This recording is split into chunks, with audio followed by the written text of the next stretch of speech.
Muy buenas noches, Buenas noches. gusto saludarles. ¿Qué tal? ¿Cómo estuvo la primera semana de trabajo del curso? Un poco laboriosa. Un poco laborioso. Ok.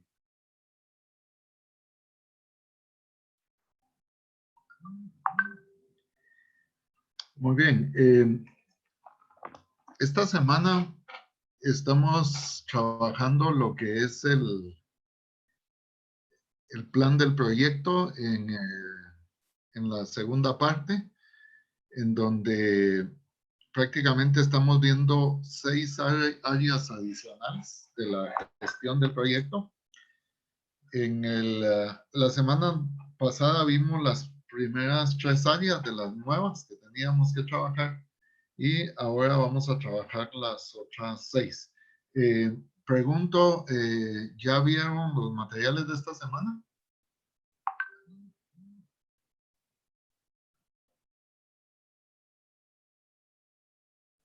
Ya, doctor. Sí, ¿Sí? licenciado, yo sí ya lo revisé. ¿Sí ya empezaron a revisarlos? Ok. Esta semana entonces vamos a trabajar con las otras 6 áreas que nos hacen falta en relación a la elaboración del plan. O sea, en esta semana vamos a terminar la elaboración del plan. El primer proceso que habíamos visto tenía que ver con lo que era la concepción del proyecto. Esta segunda parte tiene que ver con el plan. Y luego ya la semana entrante vamos a ver ejecución, control y cierre del proyecto. Principiamos entonces con el área de la administración del tiempo. Acá tenemos que hacer todos los procesos que aseguren que el proyecto termina de acuerdo al programa. Hay que establecer un programa. Es importante la programación, pues nos va a proveer la integración para nosotros poder coordinar los trabajos de todos, ¿verdad? Eh,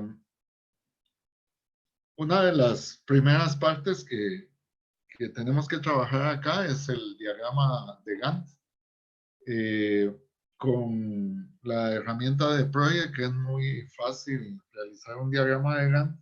Yo voy a pedirles que en esta semana ustedes busquen cómo instalar Project en sus máquinas, ¿verdad? En sus computadoras, para poder desplegar el trabajo en Project de lo que es, digamos, el tiempo. El diagrama de Gantt fue diseñado por Henry Gantt durante la Primera Guerra Mundial y es una representación gráfica a través del tiempo, muy fácil de interpretar, pero difícil de actualizar. El diagrama de Gantt original no presentaba relaciones de dependencia, sino que un cronograma de trabajo donde se colocan las actividades en el sentido horizontal y en el sentido vertical del tiempo, y se va colocando a escala cada una de las actividades conforme el tiempo.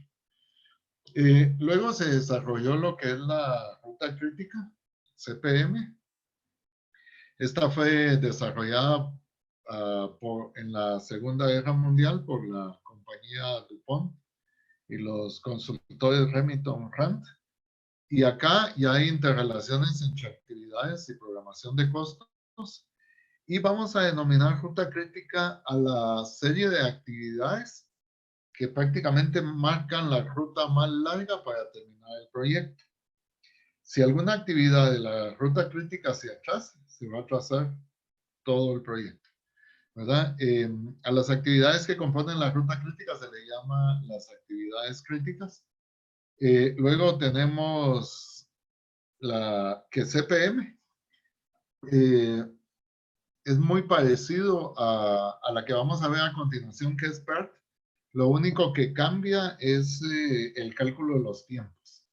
CPM utiliza tiempos ya conocidos, tiempos determinados, ¿verdad? Por eso esto nació en una compañía de construcción donde se conocían todos los tiempos de las actividades, mientras que PERT fue desarrollado por la Armada de los Estados Unidos. Ellos estaban desarrollando el misil Polaris y ahí es donde surge PERT, casi que en paralelo con CPM. Por ahí alguien dice que hubo un servicio de espionaje para alguno de los dos lados. Entonces, PERT, a diferencia de CPM, utiliza tiempos probabilísticos, ¿verdad? Utiliza la función beta para calcular los tiempos, viendo un tiempo esperado más el tiempo que es optimista y un tiempo pesimista, ¿verdad? El tiempo optimista más 4 veces el esperado más el pesimista dividido 6, y en función de eso se calculan los tiempos más adecuados para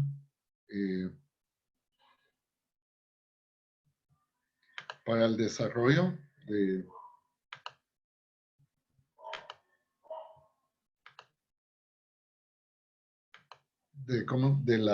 lo que es la programación de proyectos. Entonces, CPM trabaja con tiempos ya conocidos, mientras que PERT trabaja con tiempos probabilísticos.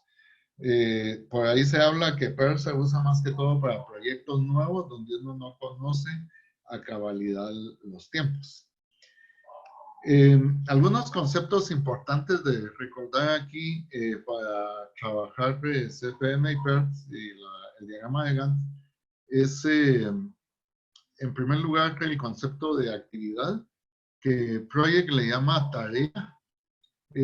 Prácticamente una actividad es como un subentregable de los entregables que hemos visto y que vamos a ir desarrollando durante el trabajo del proyecto. Cada actividad tiene una duración, o sea, un número de periodos que requerimos para completarlo. Acá no se cuentan los días festivos ni laborables. Y luego tenemos las actividades predecesoras. El concepto que hay en los libros es este, que dice que una actividad predecesora es una actividad que yo debí de haber terminado previo a la actividad que estoy revisando. Sin embargo, no necesariamente tiene que estar concluida. Por eso a veces hay una confusión en las actividades predecesoras. En realidad las actividades predecesoras podrían, digamos, estar en un 80% de terminación o en un 60% de terminación, o podría estar principiando al mismo tiempo que otra actividad. La sucesora es la que va después de la actividad que estoy revisando. Hay otro concepto ahí que en las actividades no críticas existe un colchón de tiempo y a eso le vamos a llamar holgura. El diagrama de red es lo que se construye cuando nosotros vamos a calcular la ruta crítica de un proyecto, y ahí se diagrama en forma gráfica, digamos, las diferentes actividades y eventos y sus interrelaciones, ¿verdad? Para poder llegar a calcular cuáles serían las actividades críticas y cuáles las actividades no críticas. Y los eventos van a ser los puntos en el tiempo que representan o un inicio o una terminación de una o de más actividades. El programa del proyecto entonces desglosa los entregables de la WBS en términos de actividades. Incluye la interrelación entre ellas y su secuencia a lo largo de la duración del proyecto y permite establecer fechas de inicio y de terminación del proyecto. Nos ayuda para identificar las actividades críticas para poder gestionar en una forma adecuada el proyecto. Acá vamos a diferenciar entre 3 herramientas que vamos a estar trabajando, que es la WBS, que es el desglose estructurado de trabajo que lo habíamos visto en la declaración del alcance. Luego va a surgir la CBS, que es el desglose estructurado de costos. Y tenemos la SBS, que es prácticamente el desglose estructurado del programa. Es decir, que la WBS es acompañada con tiempos y se convierte en CBS y con costos para convertirse en CBS. Aquí hay una gráfica de cómo la WBS, digamos, se puede desglosar para construir lo que serían ya los desgloses del programa, ya definiendo el orden del tiempo en que van a ir ocurriendo las cosas, y luego se ponen las cuentas y subcuentas, y eso con ya las partidas específicas, tendríamos nosotros ya la definición de los costos. El programa deberíamos de llegar a un cuadro como este, ¿verdad? Aquí en este programa está la WBS, o sea, las actividades que estaríamos desarrollando. Está la CBS, que serían prácticamente las cuentas y subcuentas. Y la SBS, que sería el programa con el tiempo y en qué orden van a ir las predecesoras. Ustedes pueden colocar esto en Project. Lo que se hace es que aquí tenemos actividades de primer orden, de segundo orden, de tercer orden, de cuarto orden y de quinto orden. Entonces, digamos que la adaptación del edificio involucra a todo. Luego tenemos 5 actividades entregables grandes: la APP, el prediseño, el diseño, la construcción y una parte de imprevistos. Ya dentro de la construcción ya tenemos algunos subentregables, como lo que es albañilería, acabados, instalaciones, mobiliario, sistemas. Luego tenemos que adentro de acabados, por ejemplo, tenemos muros, cielos y pisos. Adentro de instalaciones tenemos eléctricas, hidrosanitarias y aire acondicionado. Luego adentro de sistemas, nosotros tenemos lo que es site, datos, voz, y en site tenemos datos y servidores, y en voz tenemos conmutador, líneas y equipos. Se coloca la duración en días, que está acá en este momento, o sea, pensar y diseñar esto lo que lleva un poco de tiempo en estos cálculos. Y se piensa cuáles son las predecesoras para desarrollar las actividades.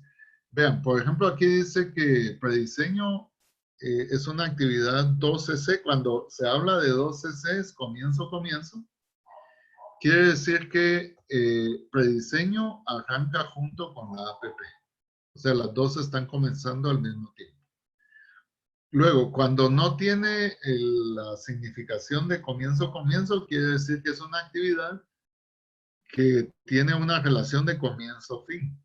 Entonces, por ejemplo, diseño, para poderlo arrancar, antes debí de haber terminado la 3, que es prediseño. Albañilería, por ejemplo, empieza con 4, o sea, con el diseño va a ir arrancando albañilería. Cuando el diseño vaya en un 80%, nosotros arrancamos lo que es la parte de albañilería. Así que vamos pensando todos los entregables, las predecesoras, las vamos colocando acá, y luego esto lo vamos a vaciar como el ejemplo acá en un project, ¿verdad?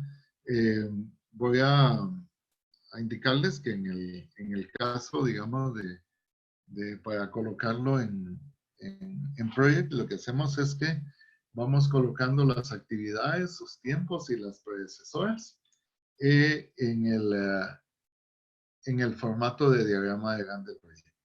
Esto nos marca en otro color las actividades que son, digamos, de orden superior, con sus actividades adentro. Luego tenemos que entrar a lo que sería a administración del costo. Para la administración del costo, vamos a trabajar algunas herramientas. Primero, lo que es la estimación de costos. Luego, el presupuesto base y lo que sería el programa de erogaciones. El estimado de costos lo vamos a calcular para servir de soporte para el proyecto base. Es decir, que el estimado de costos es cuando nosotros vamos a averiguar los costos y a presupuestarlos, digamos, en un presupuesto preliminar de cada una de las actividades que vamos a desarrollar. Para eso, digamos, construimos un cuadro como este de acá, donde colocamos la cuenta, la WBS, la unidad de medida, la cantidad de cada uno de ellos, luego los precios unitarios, los totales, y se debería de calcular también los porcentajes que significa de cada uno de ellos. Por ejemplo, la administración del proyecto son 7 meses. Lo que es, por ejemplo, construcción, aquí habla de 500 metros de albañilería, 500 de acabado, lo que son instalaciones, sistemas, y se van colocando los costos. Ahora, este estimado de costos se hace en función de información histórica que podamos tener. Nosotros podríamos consultar archivos anteriores de proyectos o podríamos realizar una investigación de mercado o podríamos cotizar, ¿verdad? En forma preliminar, o podríamos consultar bases de datos que puedan existir en ciertas industrias. Entonces, a partir de este estimado de costos, construimos lo que es el presupuesto, ¿verdad? Ya el presupuesto base. Este no hay que confundirlo con el estimado de costos. El estimado de costos solo son las cotizaciones. El presupuesto base es cuando ya es aprobado por el cliente, ¿verdad? Y le colocamos el tiempo. Entonces nosotros colocamos acá en el presupuesto base, traemos del estimado de costos, si es que no hubo variación, los costos de cada uno de ellos, y luego lo amarramos contra lo que era el programa, lo que habíamos hecho en el gráfico de Gantt, y vamos calculando el presupuesto para cada una de las actividades, desglosado como se tenía ya, haciéndolo coincidir con el diagrama de Gantt del proyecto. Conviene ir sacando los valores acumulados y construimos nosotros de cómo estaría la curva, digamos, del presupuesto. Luego, cuando ya hacemos las contrataciones y que definimos anticipos y formas de pago, se realiza lo que es un programa de erogaciones, en donde nosotros ya colocamos, digamos, del presupuesto base. Después de que definimos los contratos, definimos en qué momento vamos a hacer los pagos. Esto tiene un ligero corrimiento en relación al anterior, en donde está desplazado hacia la derecha en función de los compromisos que se pueden ir haciendo. Hay que diferenciar en todo esto lo que son gastos de imprevistos y gastos de contingencia. Los imprevistos es un importe que vamos a dejar dentro del presupuesto y que nos va a ayudar para considerar errores, omisiones o condiciones inesperadas inherentes al proyecto, o sea, que tienen que ver directamente con el proyecto como tal. Mientras que la contingencia es un gasto que ocurre, cambios que van a haber por condiciones fuera del proyecto. Por ejemplo, condiciones de mercado, un alcance tardío, digamos, algunas otras situaciones que se pueden ir dando, como inflación, devaluación, cambios de alcance, ¿verdad? Entonces, la diferencia entre imprevistos y contingencia es que el imprevisto tiene que ver con lo interno del proyecto y la contingencia son cambios que se dan por situaciones fortuitas fuera del proyecto. Todo lo que está sucediendo con el coronavirus, por ejemplo, ahorita son contingencias. Digamos, eso no son situaciones que estaban previstas por situaciones inherentes al proyecto. Entonces se desarrolla el programa de evaluaciones y esto es lo que tendríamos que tener en los costos. O sea, el estimado de costos, luego el presupuesto base y el programa de evaluaciones. La diferencia entre cada uno de ellos es que el estimado de costos todavía no lo tenemos cruzado contra el programa, solo los costos, los grandes rubros de todo, pero todavía no está aprobado. El presupuesto base ya lo cruzamos contra el programa en proyecto y en este caso ya, digamos, el presupuesto va a estar aprobado por el cliente. Luego que hacemos las contrataciones, ya lo desplazamos poniendo en qué fechas vamos a tener los anticipos y los pagos. Y si vemos la curva está ligeramente cruzada hacia la derecha en relación a la curva anterior.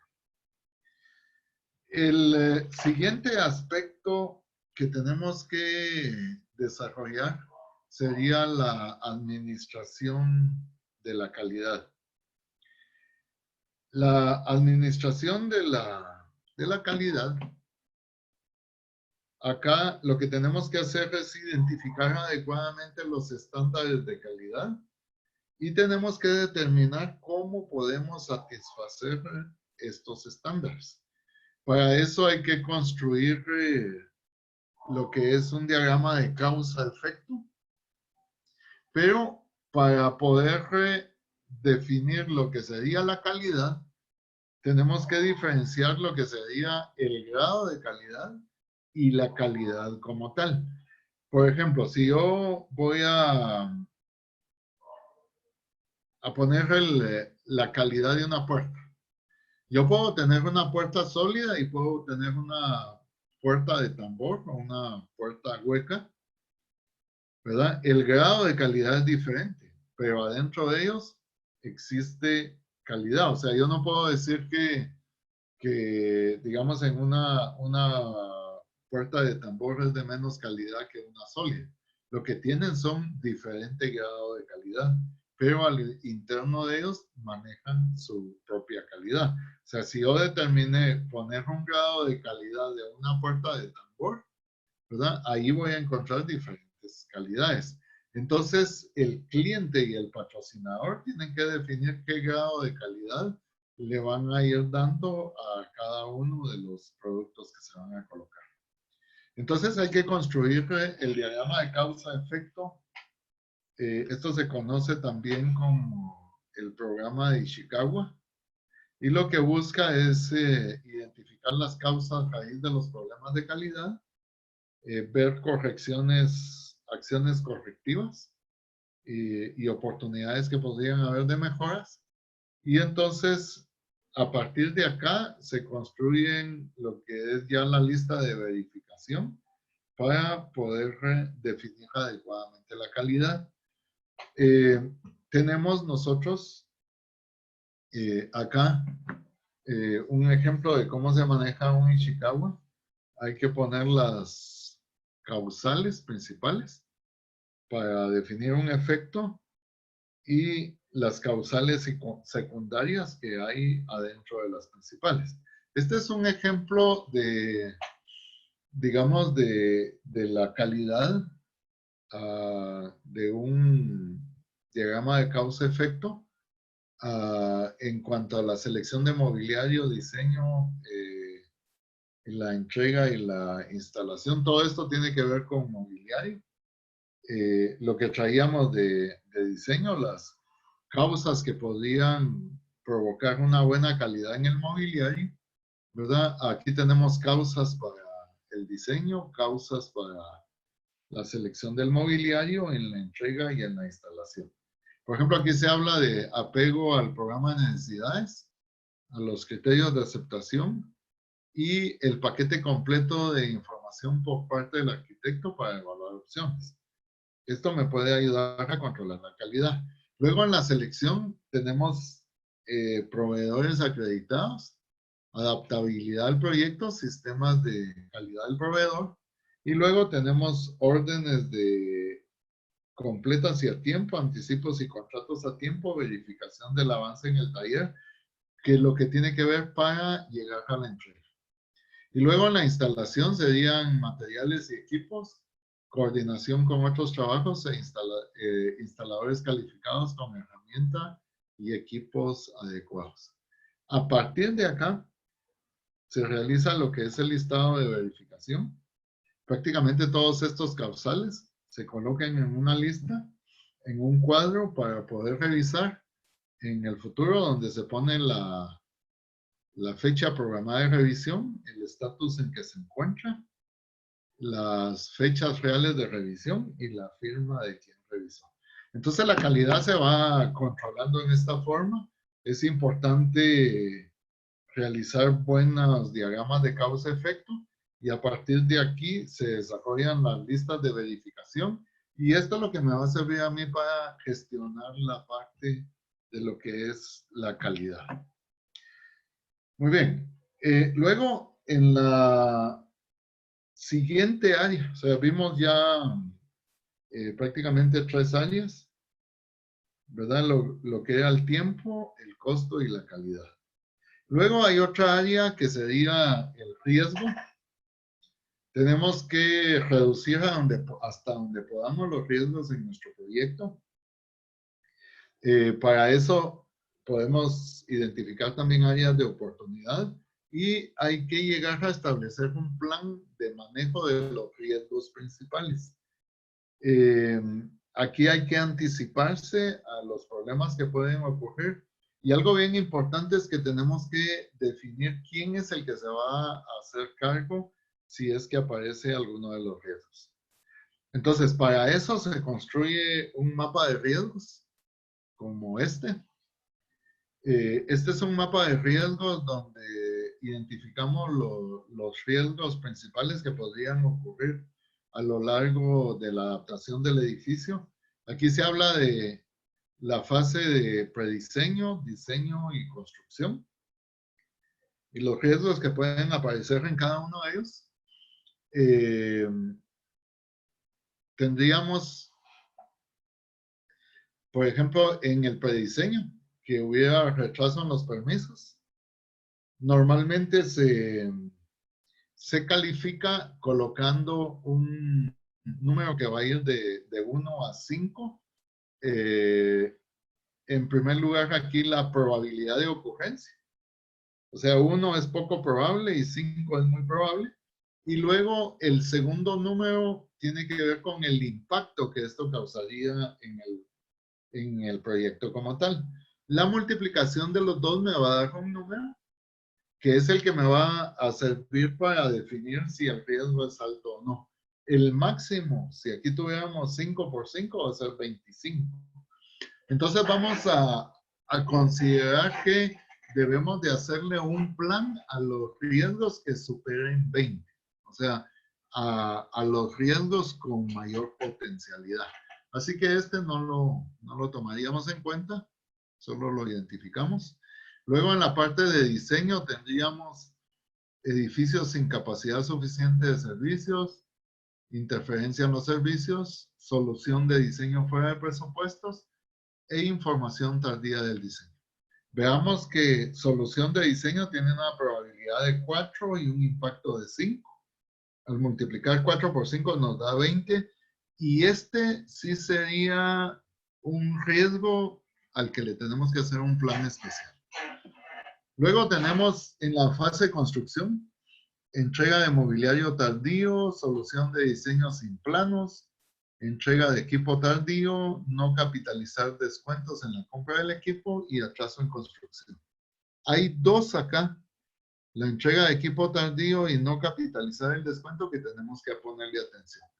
Es decir que de estos 10 riesgos probables, le vamos a poner atención a 3 que son los que tienen la potencialidad más alta de ocurrir en cuanto a su probabilidad y su impacto. Las posibles respuestas que podemos tener a los riesgos sería, en primer lugar, evitarlo. O sea, podemos hacer un plan para evitarlo. Ahí tendríamos que eliminar la causa. O podríamos, otra posible respuesta es reducirlo. O sea, tomar medidas para tratar de controlar el riesgo. El otro es asumirlo, ¿verdad? En este caso, aceptamos nosotros las consecuencias, ¿verdad? No es como en el caso de evitarlo, que nosotros eliminamos la causa.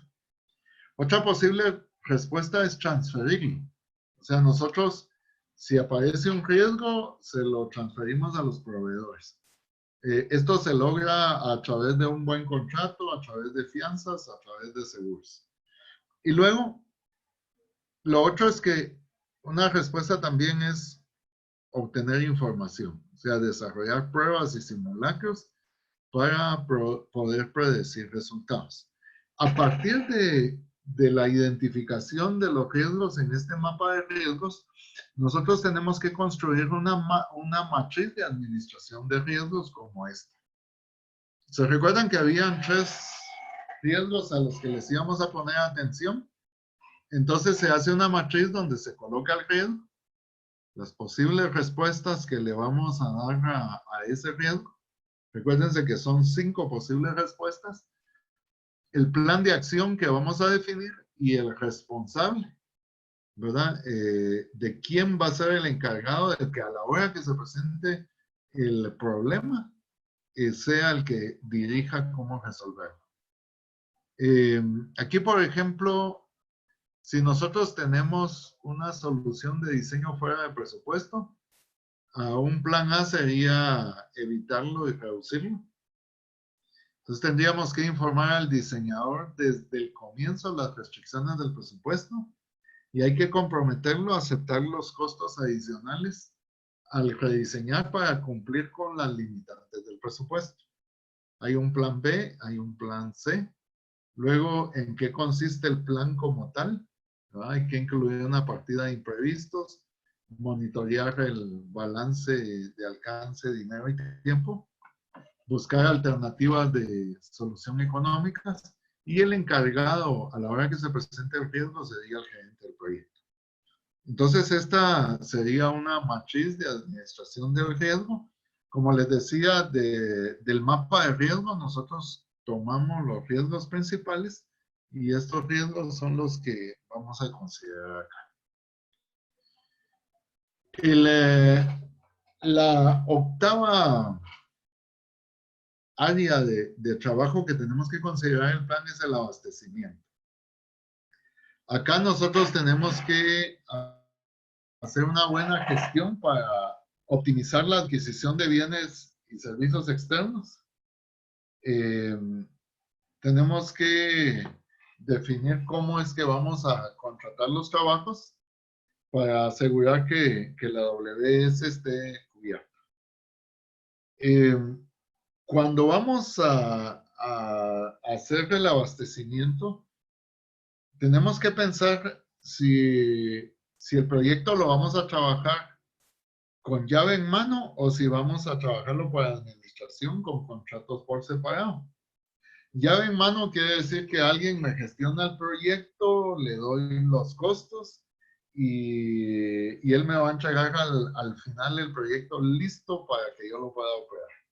O sea, toda la gestión la realiza una empresa que yo contrato y él consigue todo y me entrega el proyecto ya en pleno funcionamiento. Por el contrario, podríamos ir haciendo contratos por separado. Según los entregables, podemos ir haciendo contratos ya en forma separada. En este caso, el cliente, digamos, cuando va a tener un poco más de control.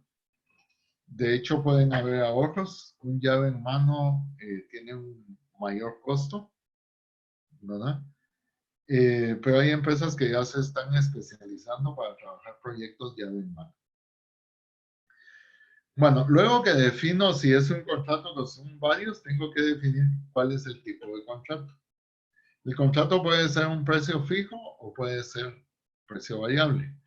El precio fijo, yo le traslado el riesgo al proveedor y en el variable asumo yo más el riesgo, ¿verdad? Si trabajamos con precio variable, hay que establecer incentivos por ahorros que puedan haber en el presupuesto. En la matriz de abastecimientos, que es una matriz que tenemos que definir, nosotros acá definimos cuáles van a ser los contratos que yo voy a hacer.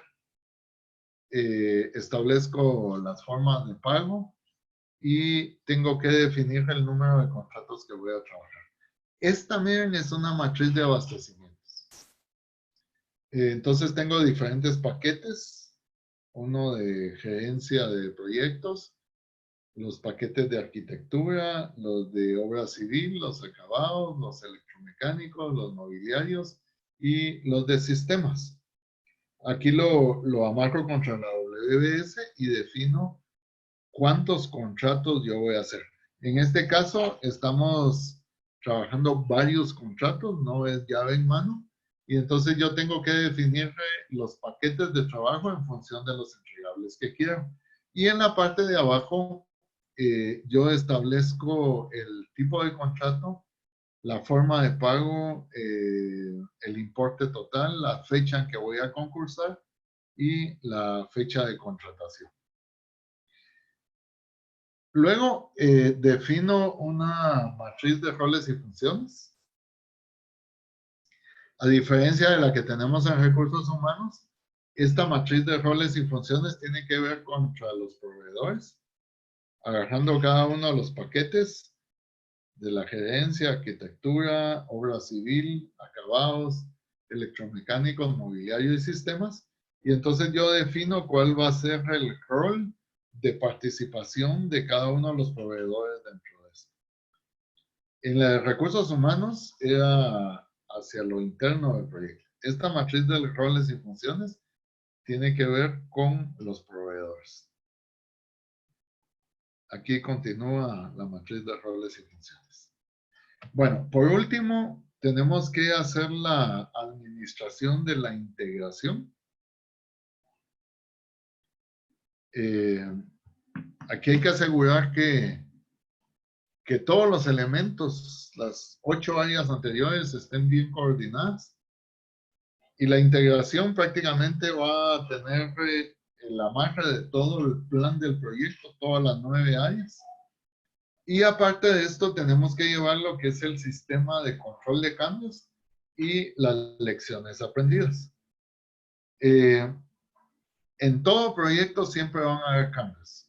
No hay evidencia real de ningún proyecto que no haya tenido ningún cambio en su ejecución, que haya sido hecho exactamente contra el plan original, sino que van a aparecer cambios, ¿verdad? Cualquier variante de clima, de conflictos y de cualquier cosa podría provocar cambios, ¿verdad? Entonces tendríamos nosotros que llevar un sistema de control y no simplemente hacer los cambios sin llevar el control adecuado. Para eso, tenemos que dar estos pasos. Primero, hay que hacer una solicitud del cambio, ¿verdad? Esta solicitud tiene que tener una justificación. Aquí tenemos una solicitud de cambio. La solicitud del cambio debe llevar su numeración, qué cuenta y subcuenta afecta, en qué estatus está, en qué fecha se va a pedir el cambio quién lo solicita, en qué consiste el cambio, cuál es la razón de la solicitud y tenemos que establecer si va a afectar al programa. Si afecta al programa hay que poner la nueva fecha de terminación y si va a afectar el costo, entonces se pone el importe neto. Esto debe llevar la firma del gerente y del cliente. Dejar una solicitud de cambio de esto nos ayuda para los controles. Luego ya justificamos el cambio, lo presentamos al gerente, ¿verdad? Con lo que incluye que habíamos dicho. El gerente y su equipo revisan y en caso de aprobarse, evalúan el impacto en alcance, tiempo, costo, calidad y riesgo. Luego se presenta la solicitud al patrocinador para que lo autorice. Y si se autoriza, entonces hacemos una actualización del plan y documentamos el cambio, ¿verdad? Y los cambios van a provenir de condiciones inesperadas, pueden ser por errores, omisiones, y tenemos que cargarlo al rubro de imprevistos. Y si es una contingencia, hay que aumentar el presupuesto. Hay que llevar una matriz de control de cambios. En esa matriz vamos listando todos los cambios que van habiendo, qué cuenta afecta, en qué estatus está, cuál es la razón del cambio, una breve descripción del cambio. Tenemos que colocar si suma costo, si deduce costos, si hay un efecto en el presupuesto, en el costo, en el tiempo, si afecta planos y luego se indica en los planos del proyecto donde hubieron cambios. Por ejemplo, aquí hubo un cambio en algo que se colocó para la sala de juntas. Entonces se tuvo que hacer un cambio en los planos de arquitectura y de albañilería. Luego hay que llevar un control de las lecciones aprendidas, ¿verdad? Cuando aparecen condiciones inesperadas, tenemos que llevar una bitácora, un registro de esto. Y eso debe de incluir un criterio de búsqueda, en qué consistió la situación, las consecuencias, cómo lo evaluamos, con el conocimiento que ahora tengo, qué haría diferente y cómo se resolvió. Entonces hay que establecer un formato para cada lección aprendida en esta forma, con un criterio de búsqueda para que podamos encontrarlo fácilmente. Definir la situación. Por ejemplo, aquí dice que la solución de diseño que propuso el arquitecto resultó un 50% más caro en relación al presupuesto que teníamos. La consecuencia es que no se pudo autorizar el diseño porque entonces no alcanzaría el presupuesto. Y la evaluación que se hizo es que se rechazó la ingeniería, ¿verdad? Y no se pudo autorizar el cambio del alcance del arquitecto por el presupuesto. Y entonces nos hacemos estas dos interrogantes. Con el conocimiento que ahora tengo, ¿qué haríamos diferente si se nos presenta algo igual? Entonces lo que haríamos es establecer un modelo de costos con el arquitecto para que diseñe en base a esto. Lo comprometemos desde el contrato para que se ajuste el presupuesto. Ahora, ¿cómo se resolvió esto? Se negoció un costo considerable para que él hiciera un nuevo diseño, ¿verdad? Así como esto, nosotros vamos registrando cada una de las cosas inesperadas que aprenden y esto nos va a servir cuando nosotros desarrollamos un nuevo proyecto para no cometer los mismos errores. Muy bien, estas son las 6 áreas que nos faltaban del plan. A vista de pájaro, ustedes tienen todo el contenido en su material con los formatos de cada una de las cosas que nosotros vimos por acá.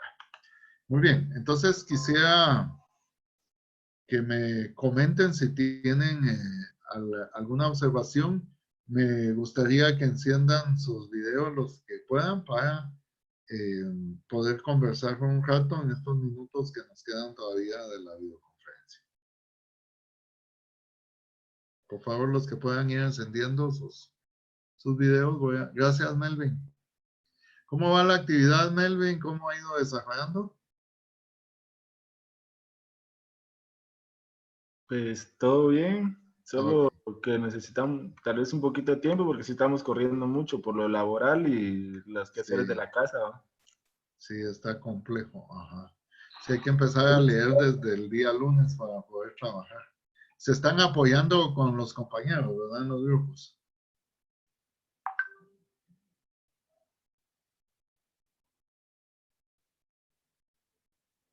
Ok. Muy bien. No sé si tienen alguna observación, algún comentario. Sí, buenas noches. Buenas noches, José. Mire, le comento, me surge una duda respecto a la herramienta de Project. Ajá. Si no la tuviéramos, podemos utilizar otra. Ah, sí, pueden utilizar otra. Si no tienen Project, les puedo compartir un link para un Project que ya está medio descontinuado, que les sirve muy bien, que es el Project 2003. Yo tengo el link para que lo puedan bajar. Si no tienen ningún Project en la máquina, ese pueden instalar. Ok, muchas gracias. Se los voy a compartir en el WhatsApp.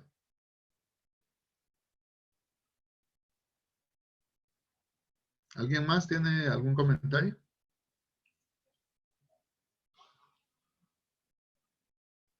Hola, doctor.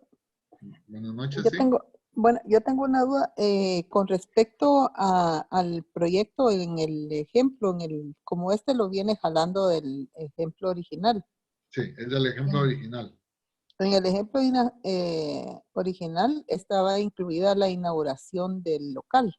Sí, aquí ya solo tomamos una parte para ejemplificar nada más. Ajá. Ah, ok, esa era mi duda. Sí, es que solo la parte central era la que se trabajaba o también esas No, actividades. sí, yo solo fui tomando una parte para mostrar las herramientas y les coloqué en el GES tienen todas las herramientas para que puedan ver los formatos y en base a eso se pueden guiar para sus trabajos. Gracias. Doctor, buenas noches. Alicia, buenas noches. Una consulta. Con el tema de lecciones aprendidas, ¿estas cada cuánto se deben documentar o cómo es la metodología para Mire, evaluar? las lecciones aprendidas son todos los clavos fuertes que surgen y hay que irlos documentando para que cuando uno desarrolle un nuevo proyecto, uno pueda, digamos, tener algo histórico y no vuelva a cometer los mismos errores. En Guatemala se da mucho el problema que no se lleva las lecciones aprendidas y en general, digamos, todos los años, año con año, estamos nosotros cometiendo los mismos errores, ¿verdad? Ustedes hoy ven en los periódicos que, por ejemplo, se inunda todos los años y no hay acciones para evitar inundaciones.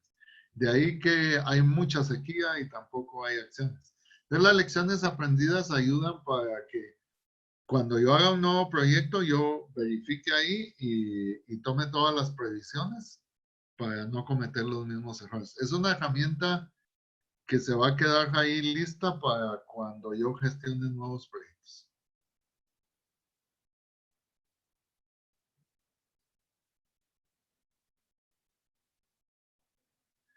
Bueno, ¿qué pasó? Los demás no quisieron encender videos. Buenas noches, doctor. Una consulta. ¿Hay alguna base de datos internacional así que guarde el PMI de lecciones aprendidas dependiendo del proyecto que se haga, como para leer y aprender antes, o no existe a la fecha? Fíjese que no hay, como este es un gran negocio, las empresas gestionadoras de proyectos tienen sus propias bases de datos. Y se han ido especializando en eso.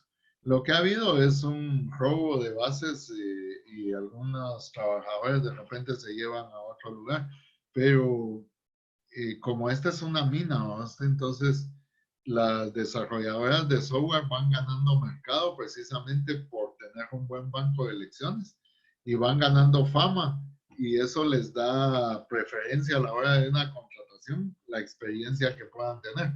Entonces, no existe un banco mundial de eso y no creo que vaya a existir usted la realidad. Gracias.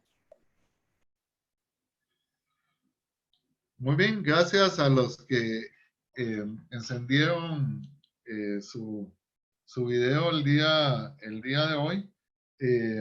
Yo voy a ponerles un punto extra a los que encendieron su video. Pasen buena noche. Buenas noches. Buenas noches. Gracias, feliz noche. Feliz noche. Buenas noches.